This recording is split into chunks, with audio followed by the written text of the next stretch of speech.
Welcome to today's webinar with Dr. Karen Freberg, the top 10 skills needed by today's PR students to become tomorrow's PR professionals.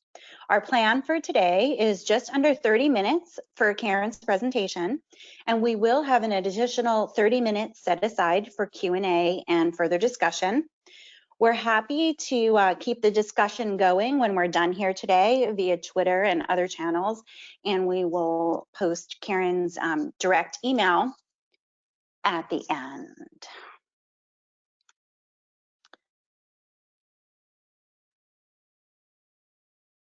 Okay, so as you know, our presenter today is the lovely Dr. Karen Freberg, Associate Professor in Strategic Communication at University of Louisville.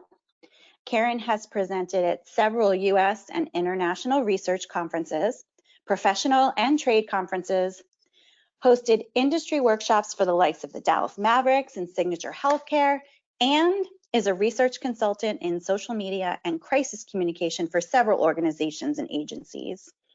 We at SAGE are thankful that she's chosen to write 3 books with us: Social Media for Strategic Communication, Portfolio Building Activities for Social Media, and the upcoming text for the Introduction to PR course, Discovering Public Relations, an Introduction to Creative and Strategic Practices.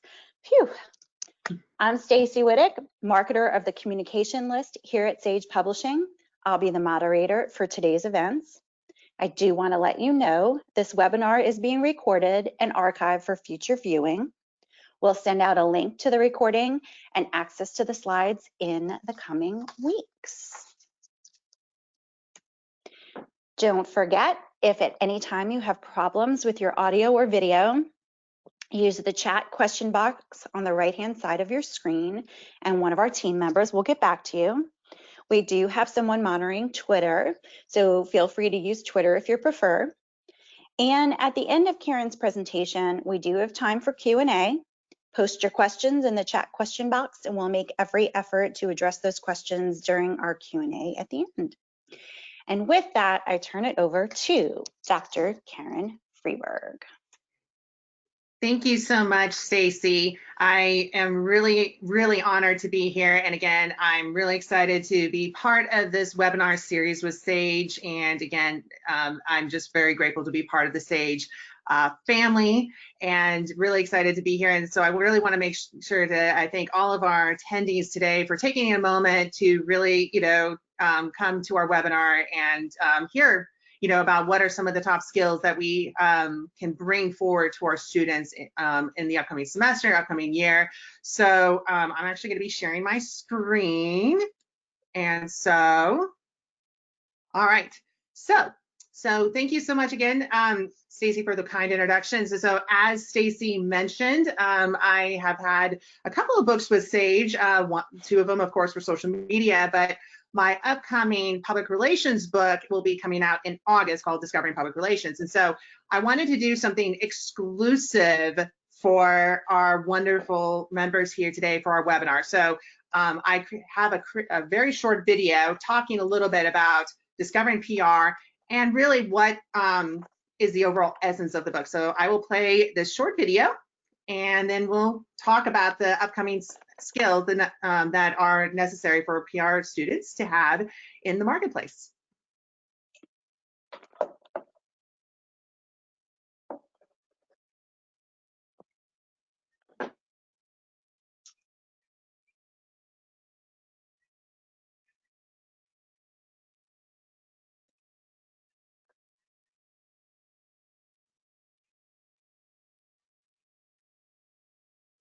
Karen, we don't have the audio.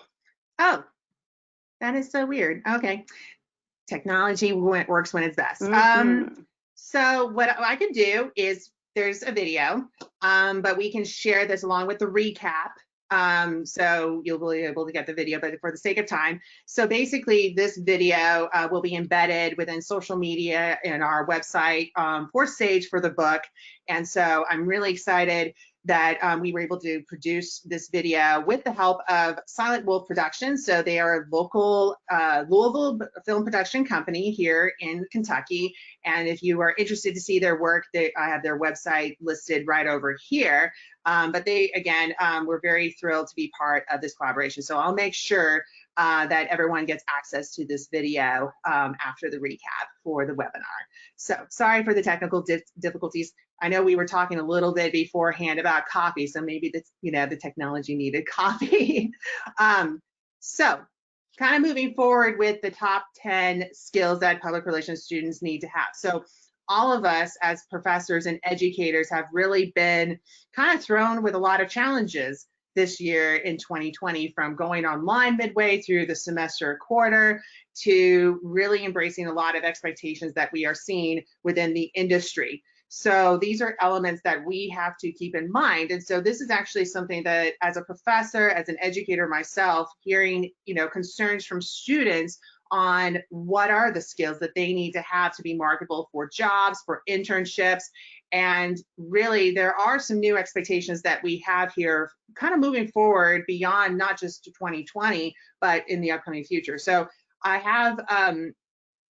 I wanted to give a quick shout out to two wonderful colleagues that are part of Discovering Public Relations, Matt Cushion and Andy Lidwell, who both are wonderful professors and educators in the PR sector, who are creating the materials for Discovering Public Relations to really tie in exercises, activities, and test bank questions that really will test students on the future expectations that they have in the marketplace in public relations.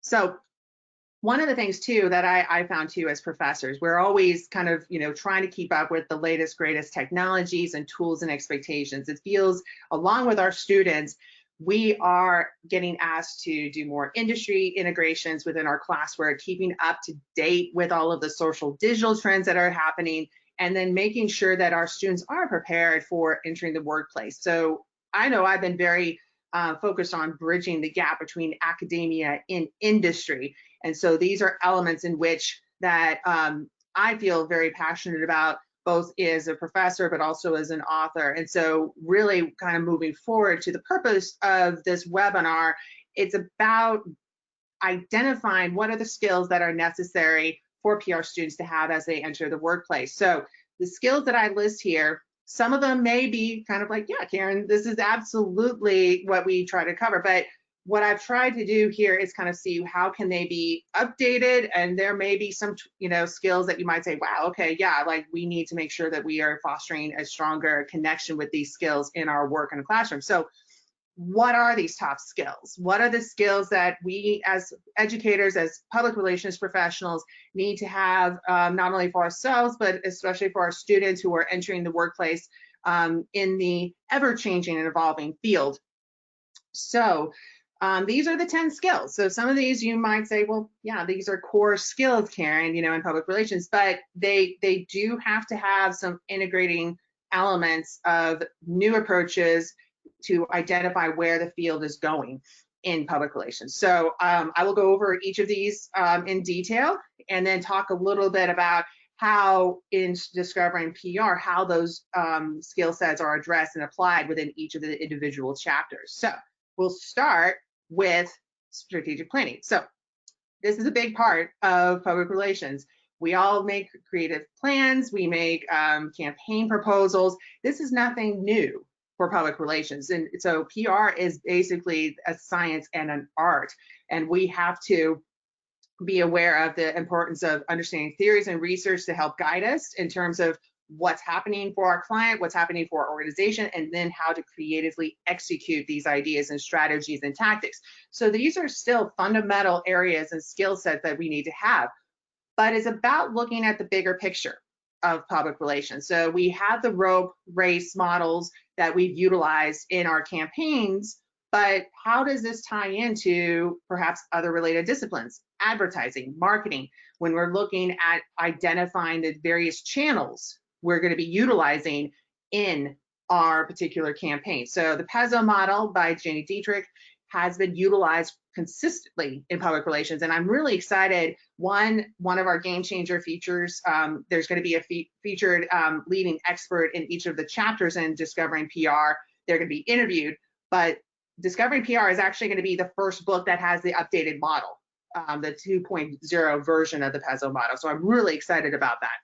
But it's about also trying to see how we can integrate all of these practices into IMC practices. And so one of the things that you might have seen in one of the top 10 skills is business acumen, and tying in, both like how does PR fit in not only the communication realm, but how do we tie our work and objectives into business practices? How do we communicate with other related business disciplines about the work and impact that we're doing? So really, we have a dedicated chapter in the Discovering PR textbook that kind of highlights the creative applications of strategic planning, but also ties in how this looks overall in the overall IMC process.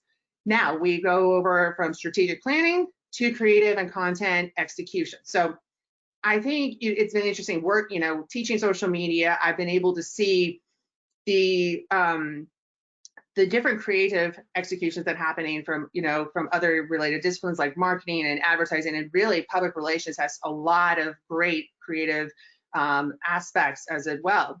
But when we're looking at creativity in public relations, we not only have to look at stories and executions, but we have to look at how we can, again, make sure that our content is not only innovative and aligned with what our overall goals and purposes are, but also how do we share that to really embrace a specific voice for our organization? How do we create content in a variety of different forms that is meaningful? So it's about approaching new ways of approaching content ideas to share new stories, new perspectives, and experiences. So these are elements in which that we have at our disposal in public relations. So again, in one of the chapters in Discovering PR, we do cover all of the different types of content that are available and how to create, but also execute the content. You can have the best idea possible, but if it's not, executed correctly, it can fall flat. So it's important to have that alignment there. So we that's an important skill for students to know, is that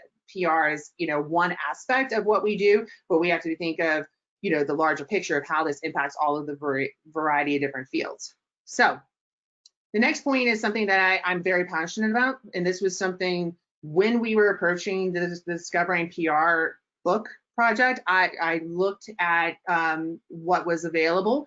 And one of my biggest things that I wanted to make sure that we covered in Discovery PR was diversity and inclusion. Everything that's going on right now kind of illustrates that we need to do more in public relations. So there is a fundamental line of consistency with diversity and inclusion throughout Discovering Public Relations, but also there's a specific chapter that is not at the back of the book, but it's at front and center in chapter 4, after you go over the history of public relations and then ethics and law. And so it's not only about being able to write a diversity inclusion statement, but also to really become more inclusive and develop an inclusive and diverse mindset internally, and looking at what we can do in our communication efforts internally, but also externally as well. So there's a lot of opportunities for students to really lead the charge in this effort. And so this chapter really focuses on the dynamics in which we are able to move forward, in being a diverse and inclusive public relations field. So I'm really excited about this edition. And this actually was a recommendation from the Commission for Public Relations Education, along with several others that are listed in the book, as well as in this webinar. So, ethical framework.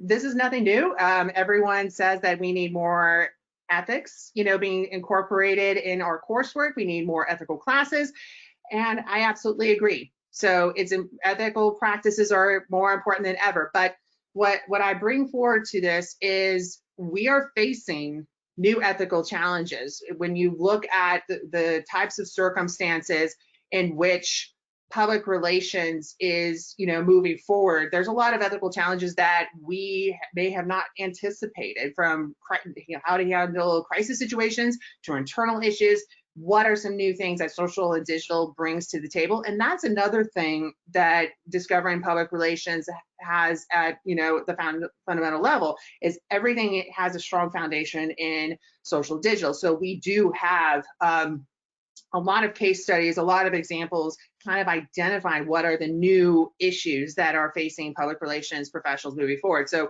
having, again, a strong code of ethics is absolutely essential, which of course PRSA has their code of ethics that we all know very, very well. But we need to not only help students prepare for what their new normal is. We talk a lot about, well, they are going to be preparing for jobs and positions that have not yet been invented. We need to prepare them also for developing a mindset and give them experiences and practices that allow them to be prepared for these ethical challenges and scenarios. And so each chapter, it has a case study where basically one of the questions is to, what are the ethical and diverse issues that need to be addressed in this particular case study. So it's about emphasizing critical thinking, but also it puts the, spotlight on the student to think, how would I solve this particular, challenge? How would I deal with this particular situation? So it's important for us to look at that. So the other thing that's added that I don't really see, being really integrated in this, a lot of places, but I do think that digital literacy is more important than ever. And so when I mean by digital literacy, it's not about necessarily knowing all the tools. It's about developing a mindset of navigating these tools that foster these communities that you are able to, basically navigate seamlessly from one platform and community online to another, that you understand the overall purpose and functionality of these various communities online. So there's a very strong fundamental line of digital literacy. But as you get more established online, you are able to be more fluent in digital. So it's basically a language that you're able to speak and articulate. So we're all realizing that we are digital and social first, but students need to be aware of not only about identifying these various tools, but they need to know how to build communities, how to foster relationships, how to tell their story, how to look at, monitor trends and issues and challenges that come up, and then also educate themselves on the latest tools. Because if they're going to be coming into the spotlight and being hired on, everyone's still going to assume, okay, you are digital natives, you are going to be well versed in all of these tools and expectations, you understand the communities, you're going to help us. And I think there's going to be students that will be rising to the challenge of this. But it's also important for us to use these tools not only to help us in positive circumstances in public relations, but also in crisis communication efforts, like to listen to ongoing issues. So there's a very strong fundamental theme within discovering public relations for social and digital, to really embrace, that aspect of public relations. And so this is a key skill. This is a key skill that if students are able to articulate and be able to use in their work, not only for coursework, but internships and jobs, they will be very marketable. This is an industry expectation that we've seen across the board. One brand in particular that is very big on this issue is Adobe, but others have followed suit because this is a skill that they feel that is necessary moving forward in the profession. So branding, kind of to talk a little bit about branding.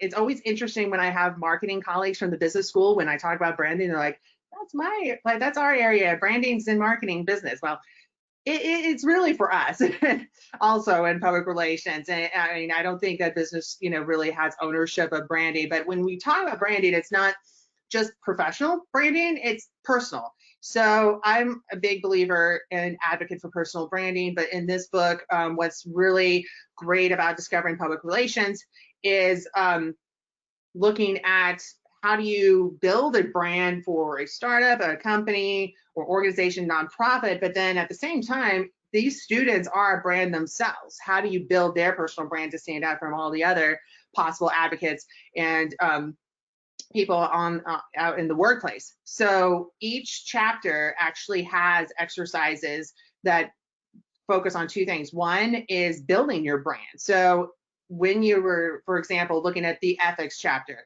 there's going to be an assignment that says, okay, how would you perhaps incorporate and build your own ethical code of conduct?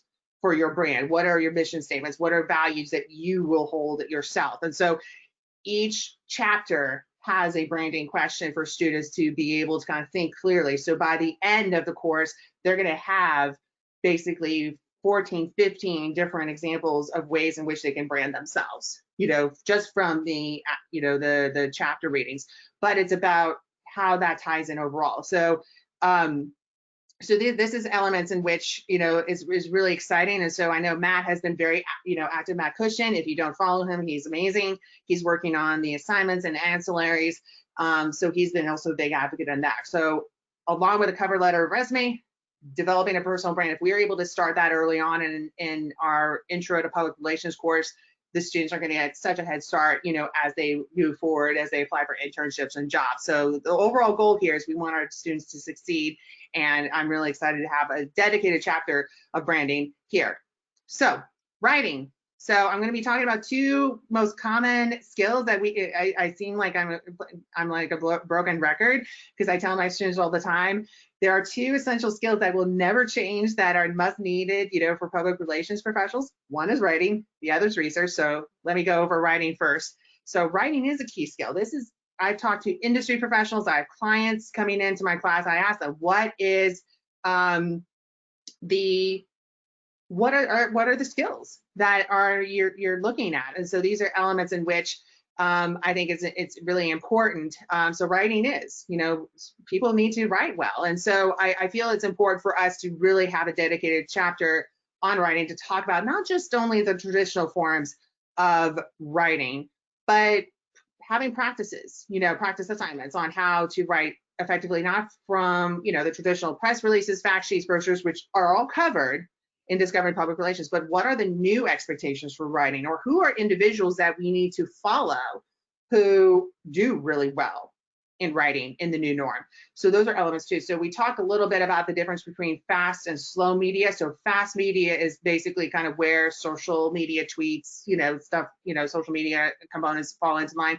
But slow media is what we see with podcasts, videos, longer writing features. And so there are some new elements that we have to be aware of kind of moving forward, in terms of adding the writing skills that are necessary for public relations. So that's, again, writing is not going to go away as a key skill, but it's important. Now, when we're looking at research and evidence-based skills, so research, again, is very important for us, but when the amount of tools and methods that we have at our disposal are endless. And so it's about really teaching the students about the fundamentals of public relations theory, but also communication theories, and how they really are important to how we drive research. They help explain how and why things occur.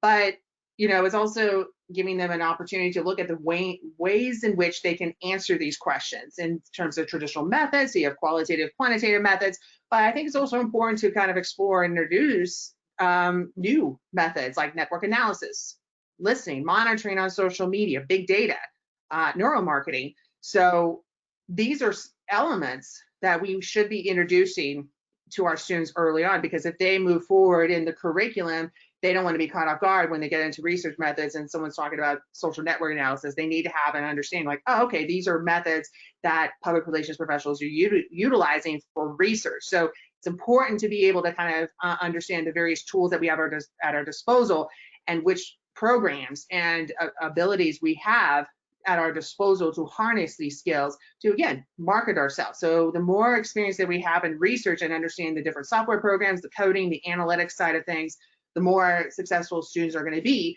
in providing, some really valuable skill sets to market themselves for internships and jobs.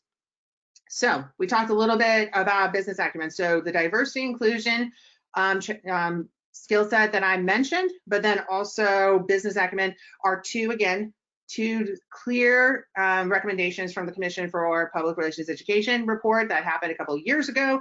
And it's important for us to understand how we communicate and apply what we're doing in public relations to business objectives, speaking the same language. And I know that in my own work as a professor, I kind of feel like I'm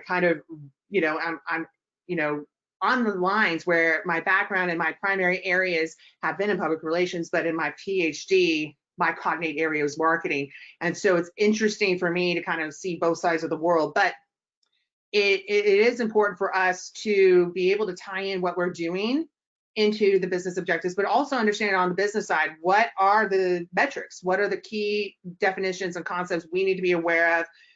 What do we need to do to make sure that we're working together and aligning our principles and practices together? So these are elements that, again, we have a dedicated chapter in Discovering Public Relations on that very key point, because I think it is important for us as we're seeing that with social digital kind of moving into its own either department internally, an own team, in an agency. Sometimes it falls under marketing, and same thing with public relations. So as the barriers are kind of melding together, we all are part of the same team, and we need to understand each other. So that is one of the reasons why I wanted to have a dedicated chapter there.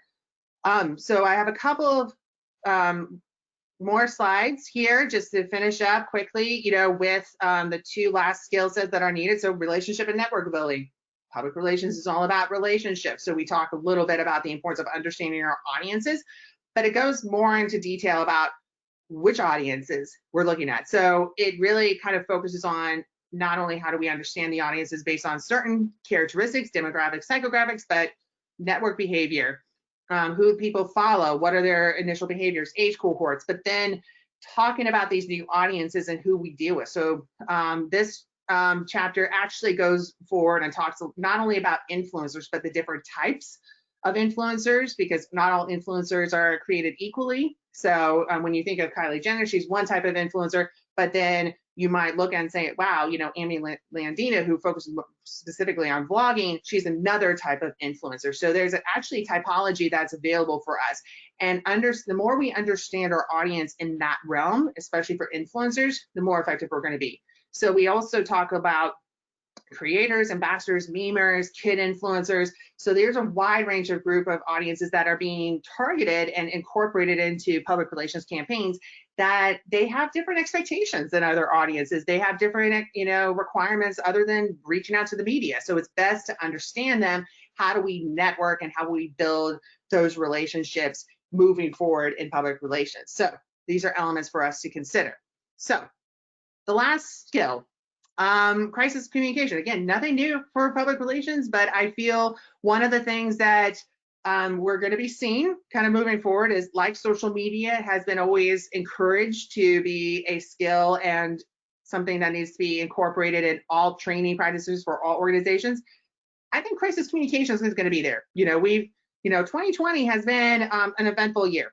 Let's just say that in terms of the various challenges we've had. I mean, the fact that we have murder hornets this year is still, pretty intense, but we need to be prepared for all range of different types of crises, global pandemics, protests, murder hornets, natural disasters, but it's also new challenges that social media brings into play. And so that's one of the things that is important, is kind of creating a balanced mindset, understanding what are the things that we need to do strategically, both online and offline in our PR efforts, but then also on the flip side, what could go wrong? How do we prepare? How do we listen? How do we develop new training tools to prepare for these upcoming events? So it's really about being agile, responsive, and empathetic in our messaging. So these are elements in which are very important for us to be able to articulate with our students. And so it's about providing those types of scenarios, to provide them with organizations, and case studies that really are looking ahead, and being proactive about handling these situations. So those are some things that we have to kind of be aware of and looking at. So, so that is the last skill set that I have. And so I think with these skills, and again, I'm going to definitely on the next slide open it up for questions and comments, and anything that I can answer, I'd be more than happy to. I think with these set of skills, the future of PR professionals will be well equipped for these skills. I mean, this is a very dynamic environment that we're entering, but I feel with some of these skills, these fundamental principles that we've discussed, students will be marketable. They will, like a lot of agencies, a lot of brands are looking for these new perspectives, these new ideas, these new ways of approaching their practices in and out of their organization. And so for us as educators, what we have to do is make sure that our students have the experiences, the activities, the assignments, and resources for them to do the best that they can and really getting a fresh start in entering the field. So what I wanted to do now was open it up to questions for everyone.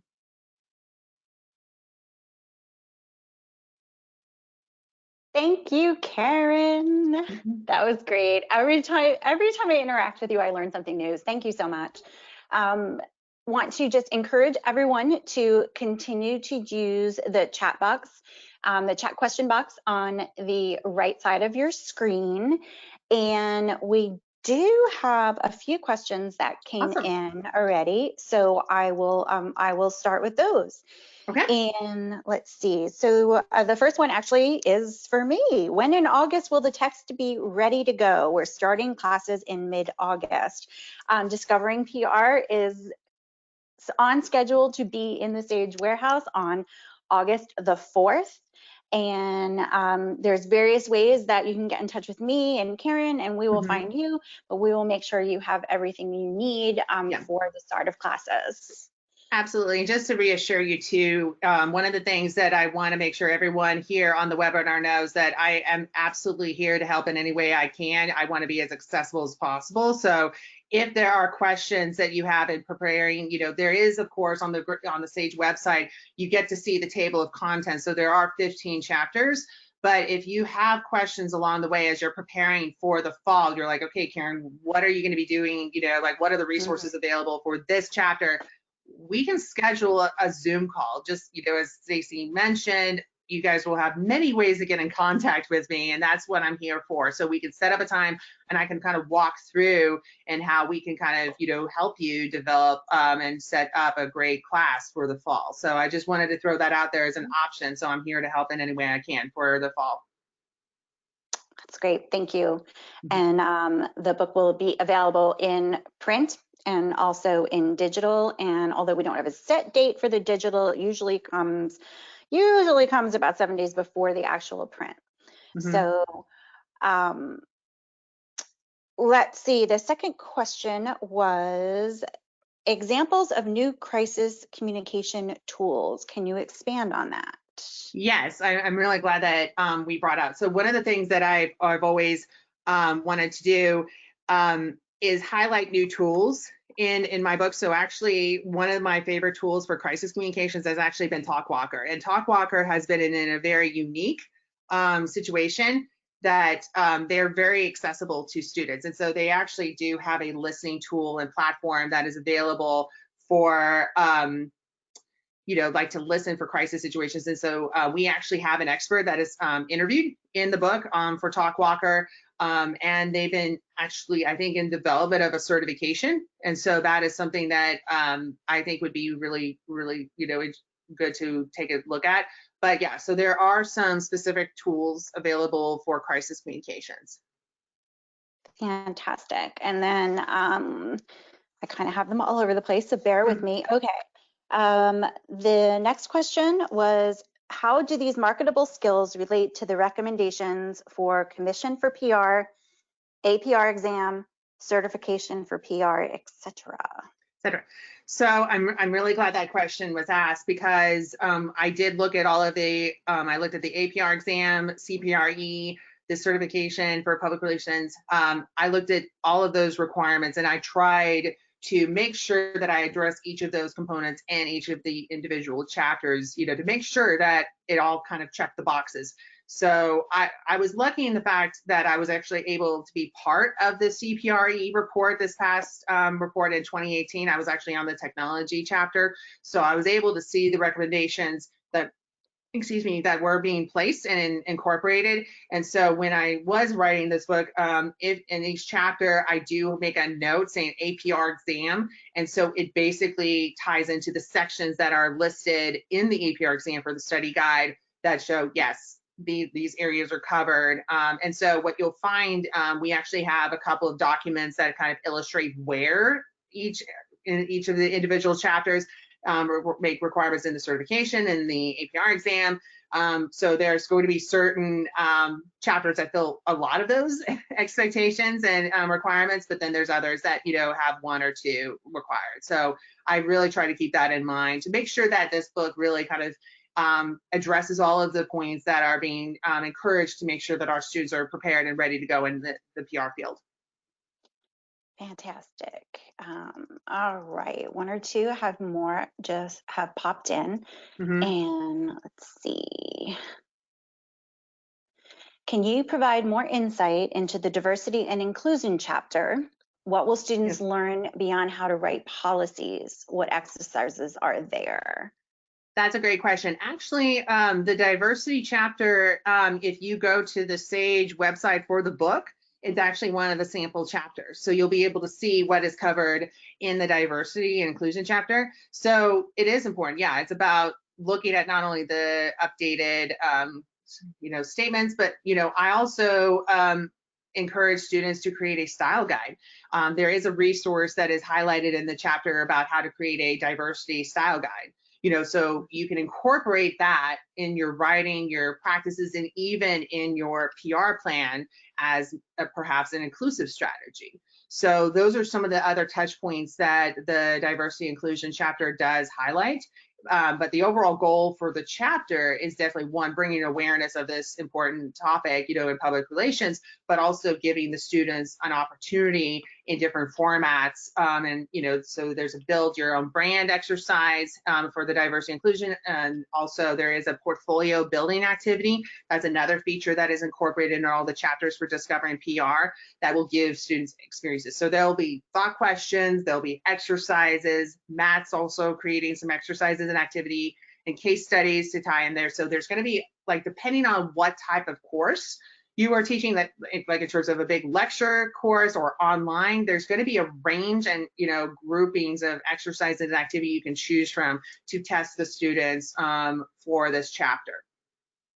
Fantastic. And in the email that follows this webinar, I will include a link to where those sample chapters are posted, so everybody has access to those. Another question. One of the biggest challenges I have in my intro to PR class, which is a large lecture class, is the simple, what is PR? Yeah. Especially how it differs from advertising, which has completely evolved too. How does your new book address that? That's a great question. Actually, chapter 1 actually addresses that, because I run into the same questions. A lot of my students feel that what we do is event planning and crisis communications. And I'm like, well, wait, hold on a second. We do a lot of different things. And so in the book, that's what I start off with, because I think it is important to kind of say, here's public relations, here's what marketing does, here's what advertising does, here's what journalism does, here's where it is. But I talk about the relationships between all of them. Right. So, I mean, yeah, there's definitely times with, the business acumen chapter, it's like, yeah, you need to have a strong relationship of understanding what marketing KPIs are, what they're looking for in their working campaigns. How does that tie into public relations? How do you build that, bridge? So the first chapter, I really do, spend some time talking about what PR is, but also what marketing and advertising. But I also talk about the relationships within them, because I agree with the great question here. They are blurring together, and I think along the lines of what you see in social digital work in public relations, sometimes marketing is like, well, this is our wheelhouse, and then advertising is like, well, no, like, what do you mean you guys over in PR are doing paid media? What's this pencil model saying that you get to do paid media? So it's about, again, we're all on the same team.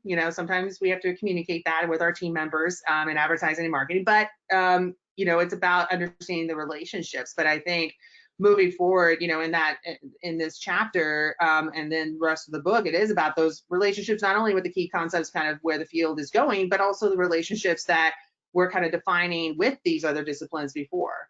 So those are, elements in the first chapter that I really try to cover to kind of break down for the students, because it is important to kind of start off with that, because in, some cases the lines are blurring, and people might say, well, this is marketing, this is PR, this is advertising. So I do clearly try to work that in the first chapter. Awesome. Okay, and the questions keep coming. So I do see a question here about, is there a digital text platform that can be used in Canvas? And the book will be available in ebook format through a variety of ebook providers, including Red Shelf and Vital Source, Kindle, and everything else that you can imagine. And all of the resources will be easily imported into Canvas. The next was, this is interesting. Can you Mhm. talk about marketable skills for students post-COVID? What do you feel Yes. the students need now more than ever to get a job in PR, question mark, social media? That is a great question. Actually, one of the things too that I'll make sure to share with Lily and Stacy too is the screenshot that I shared with the Adweek article Oh, yeah. was exactly the article that I'm a guest opinion contributor for Adweek, but I actually wrote about the skills that students need, and so a lot of it that we talked about today is highlighted here. So because I had students that we all went online in COVID, this past spring, as they were applying for jobs, how am I going to translate the skills that I learned in class to these Hmm. positions? So it's about, again, digital literacy was a big one.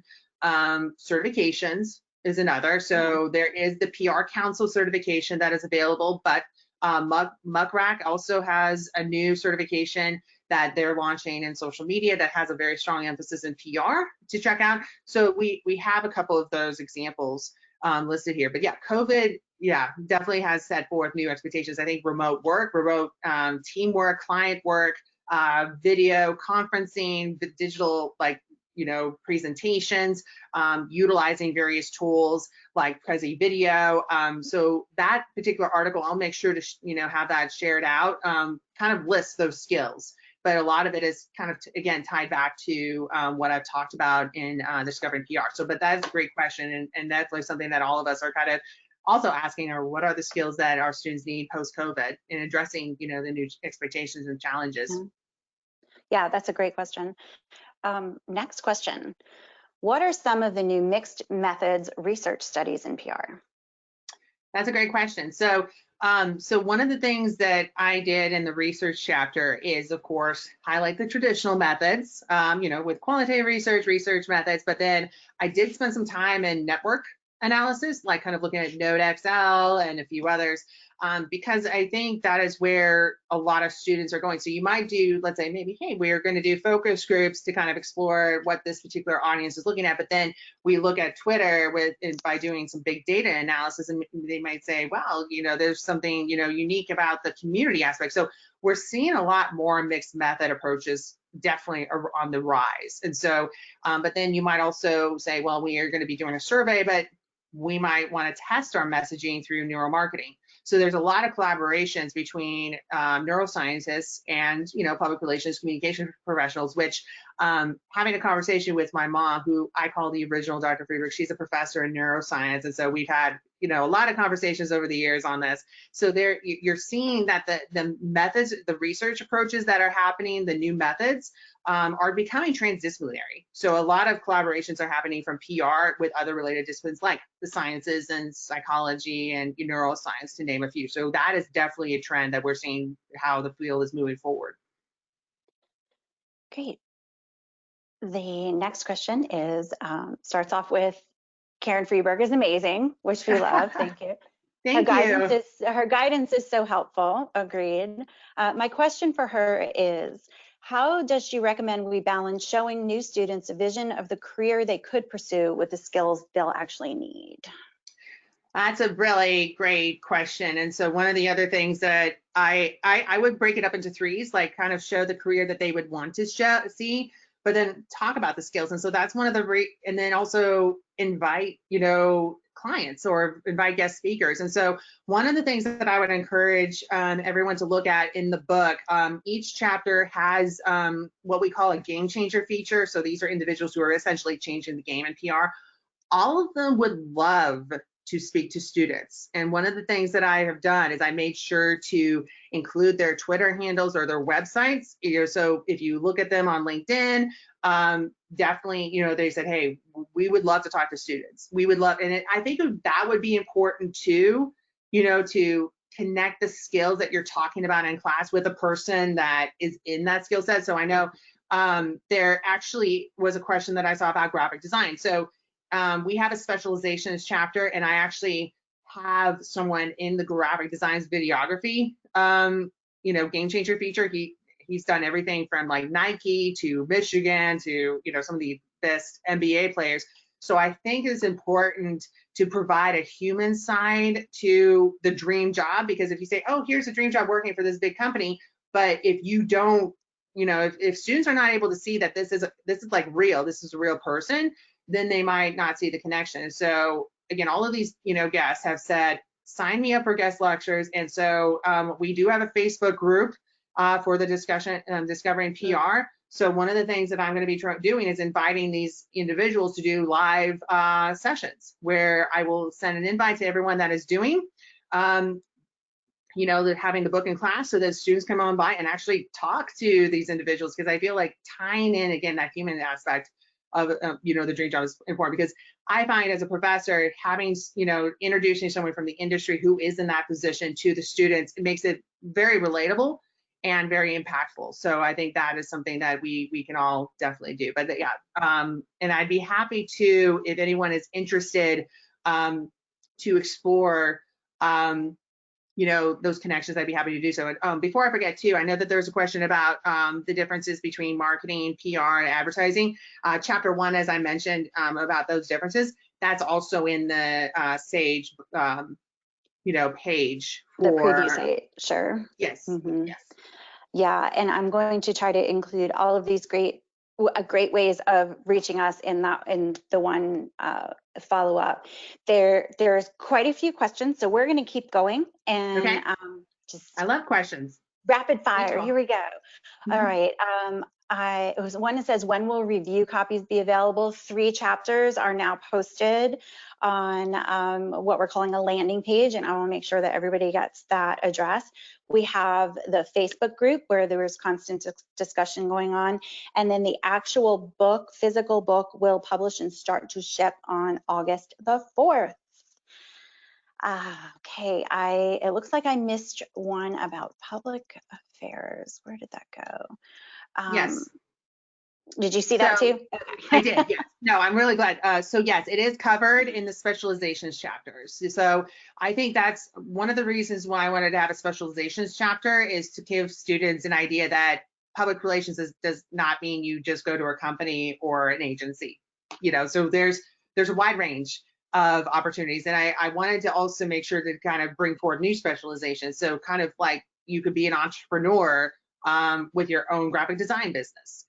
You could be working for analytics company, or you could work in a agency that specializes in esports, which we, again, have individuals who are part of that. So it's important to kind of show the possibilities that are available to students and saying, here's the new age of public relations. And I do, yes, I saw this question come up, is there an international section? Yes, there is. And so there is an international section, because I absolutely feel that's a absolutely key area to cover in public relations, because how we practice here in the US may be different in other places. And I had a chance to work in South Africa and present, and spend time in Australia and, present all over the world. And so, yes, public relations is, different in every country. And so what I've tried to do as well is highlight international campaigns as well, because again, we're a global society, this is a global profession. So who knows, the students might say, wow, this is really cool, I learned about this great company in South Africa, maybe I want to do an internship in South Africa, which I highly recommend. It's a wonderful country. I loved my experience down there. So yes, there is an international section within the specializations chapter. Okay. And then I'm seeing quite a few questions come in about when can I get my hands on this. Again, there are 3 sample chapters that are posted, but Lily and I can make sure that everybody who is on the webinar today gets a copy of the ebook as soon as it's published. We're hoping around August the 1st. And what will happen is you'll get an email from either Stacy Whittick or Lily Norton with access to the ebook. And let's see, got the international section. I saw one more that I just missed. How are hashtag campaigns evolving in PR? Yes, I mean, I'm really glad that that question was asked, because when you're looking at hashtag campaigns, before they were like everyone had a hashtag campaign, but it's really about more than like kind of a longevity of the hashtag, because you want, like what we're seeing with brands, and it's kind of like ties into the branding aspect. You do see a lot more companies not doing these one-off campaigns for a campaign, say, okay, like I'm thinking about one of the campaigns that I worked on when I was at General Motors for my Planck Center Fellowship. They had a whole emoji campaign, like, they had a whole press release and emojis. That was a lot of fun, but their whole campaign was Chevy Goes Emoji. That, hashtag campaign was only going to be around for that one time. But then you do see other brands kind of utilizing various hashtags to focus on corporate events. Or if you look at, again, General Motors, you do have hashtags evolving to build community. So for Adobe and General Motors, you have employees that basically share and advocate for what they're doing on social. GM has a hashtag, I work at GM, and then with Adobe, it's Adobe Insiders or Adobe Family or Fam, one of those two. So you're seeing that hashtags are evolving, beyond just a campaign, but more kind of focusing on a community. And so they're becoming, again, more mature, and so everyone has kind of this hashtag that they have in terms of sparking the community and movement, and you're seeing this right now, in terms of whether it's tracking a particular trend in the news like COVID-19, or what we're seeing right now with the protests with Black Lives Matter. So you're seeing that hashtags throughout various examples in different parts of society related to public relations are evolving to become more bigger than just one-stop campaigns. So that's how they've evolved. So Okay. And we've sort of covered this, but I love this question. It says, I've been in public relations educator for over 20 years, and I'm most concerned about the writing and research skill level of my students, with priority on writing. And we have talked about this. As writing literacy has clearly declined, do you have any strategies or drills so that beginning PR students can upgrade their writing from the get-go? Yes, and yes, I am absolutely agree that, that's been, again, one of the number one concerns that we've seen from the industry. And I try to keep my hand on the pulse a lot of times with industry professionals who are in working, just to see what are the skills, because you make the assumption that it's like, oh yeah, it's going to be one of these types of skills, and they're like, nope, writing. And I think what I found with students, in an intro course, and so I've been teaching the intro course now for a long time. It's actually been the class that I've been most frequently teaching, both at my time at the University of Tennessee for my doctoral program, but also at the University of Louisville. It's just, I tell my students, writing is like any kind of hobby or sports. And so I ask them, well, how many hours a day do you play video games? And so some of my students are like, well, a lot more than I would admit. And I'm like, well, writing is kind of like that. It's a skill. It's like a sport. Like if you do a little bit every day, you're going to improve. And so what I've tried to do, in terms of emphasizing, so that's one of the things that you have here. You're going to have exercises that are created by Matt Cushion, for the ancillaries. And so for those of you who don't know Matt, he's a phenomenal researcher. He's a phenomenal person, and he is very skilled, in crafting really great exercises. He teaches writing as well. And so I'm really happy that he's going to be on board to create these assignments. So it'll, he understands that, same challenge as well for students. It's like, I don't know about writing, and so the best way to get them going in writing is to practice. And so they also have writing assignments related to course, but that's kind of where too, in the exercises for branding yourself and portfolio building, this is things that they can do on their own because they get to talk about themselves, but it gives them, again, more writing practice that, they might think, oh, it's not necessarily for class, but it's going to help me, and so it's about kind of giving them a diverse, offering of different assignments. But as long as they're writing, that's great. So like I've had students do blogging assignments, but I say, okay, yeah, here's a blog assignment that's related to a topic, for course, and then the other one is up to you, because the ultimate goal is to have them get practice in writing. And so, but I definitely feel you on that concern. But that's why I wanted to spend and make sure that there was a solid chapter in discovering PR early on in PR, because you don't want to have students in their first introduction to PR writing to be in the writing course. So you really want to make sure that you have a solid foundation of writing in the introduction course. So I wanted to make sure that we had several chapters. The content creation, the creative content chapter that's in Discovering PR has a lot of writing, but then it also ties in to the videography section and the specializations, the importance of writing. Even though students might be more comfortable on video, there's still writing involved there. So it kind of gives them kind of this diverse format of where writing is placed within all of the different areas of the spectrum in PR. Okay, couple quick kind of housekeeping things. For those of you who are on the SAGE website looking for the sample chapters, I have 3 what we call pre-press chapters that are posted on a separate website. I will email you all a link to that right after the webinar. And let's see, from the history chapter, what are 1 or 2 key points you suggest emphasizing in an intro course? Good question. That's a great question. So one of the things that, if you look at the history chapter, you know, what I've tried to do is kind of look at the past, present, and kind of the future. You know, so most history chapters talk about kind of the major figureheads that we have here, you know, in the various models.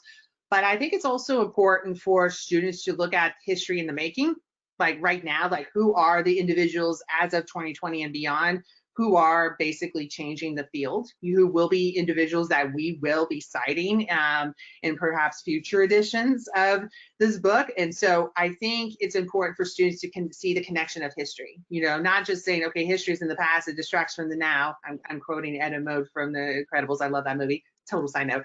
But it's important to see, you know, the history, you know, of public relations and kind of see today, are there any principles from these historical figures that we can kind of identify today? And it would be interesting, you know, to pose that on the students, saying, okay, if, you know, P.D. Martinham, for example, came, you know, to our class in 2020, how would we look at the world? What would be the same? What would be different? What would be things that, you know, they would be talking about? And then maybe, you know, one of the assignments too that I have for that chapter too is asking the students, find out who is the next figurehead, who's going to be an individual in the PR profession that is, again, changing the field, that will be possibly included as a historical figure for us to know. So I think for the history chapter, it's important to understand our history, because it tells us a lot about where we began, what are some key events that have shifted, you know, and really kind of transform public relations to where it is right now. But it's important too to kind of look at the time and now, where we're seeing history in the making,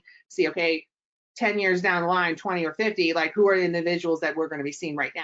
You know, so it kind of tries to, you know, the chapter tries to connect, you know, the different stages that we see in the profession from the past to the present and kind of where it's going in the future. But I think for students, they need to kind of see the big picture, you know, of basically where the field is and going. And we do have a couple questions left over. We are at the 1:59 mark, so I want to be respectful of everyone's time, and we'll find a way to communicate the rest of these questions and answers as we go on. Some of them are logistical, and I will figure, yes, everybody is asking, how do I get the book? When is it publishing? And all of that good stuff. I will make sure everybody gets access to all of that. And go ahead, Karen. Yeah, absolutely. And so, it's, you know, I mean, we have a bit of time before August. So you guys all have this, you know, screen ahead, you know, like with my email address. So this is my email. Send me an email. And if you want to schedule some time to talk a little bit more, you know, about the book, if you have questions about the different chapters, the features, assignments, and stuff, there's a lot of time between now and August. And so my goal here is to be able to be, one, accessible, but also helpful. Like I know we're all in this together, and I want to make sure that you guys all feel very comfortable and ready to go when your class, you know, hits the ground in August, because we also started in August at Louisville. So I'm in the same boat. But again, I want to make sure that if you do have any questions, you know, again, feel free to ask. You know, I'm here to help. Great. Well, I thank everybody. We had an enormous number of people on the webinar. Thank you all for joining. Thank you for your great questions. Karen, as always, it is a pleasure working with you. And everybody look out for an email. I will be sending details, and there's a variety of ways for you to communicate with us. We'll get all of those to you. Thank you, everybody, and stay safe and enjoy the rest of your week. Thanks, everyone. Thanks, Lily and Stacy. Bye.